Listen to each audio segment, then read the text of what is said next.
আজ আমাদের পরিবারের বড় আনন্দের দিন। তোমার জন্যে 23 বছর বাদে আমার আশি দিদিকে ফিরে পেয়েছি। ভেবেছিলাম আমি ওকে বরণ করে ঘরে তুলবো, কিন্তু তুমি যখন এসেই পড়েছো তখন তুমি ওকে বরণ করো। তুমি একদম ঠিক ডিসিশন নিয়েছো বড় ঠাম্মি। তাই হবে ঠাম্মি, তবে শুভ কাজে তো দেরি করে লাভ নেই, চলো। কিন্তু আমি কেন? না মানে আমি তো এই পরিবারের কেউ নই, তাহলে আমি কেন ওনাকে বরণ করব? কাকে বলে পরিবার?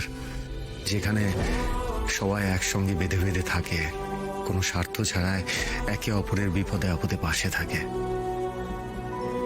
সেটাই তো পরিবার, তাই না?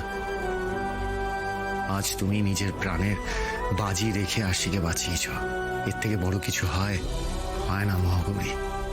তাহলে কি করে তুমি এই কথাটা বলতে পারলে যে তুমি আমাদের পরিবারের কেউ নও?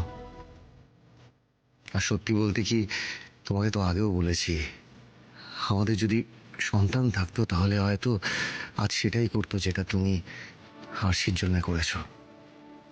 আরশিকে ফিরে পেয়েছি, কিন্তু এখনো তো জানি না আমাদের সন্তান কোথায় আছে।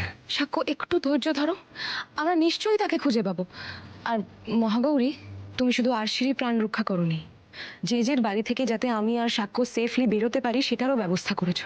এক্স্যাক্টলি, তাই আরশিকে বরণ করার সবচেয়ে বেশি অধিকার একমাত্র তোমারই আছে। আর না করো না।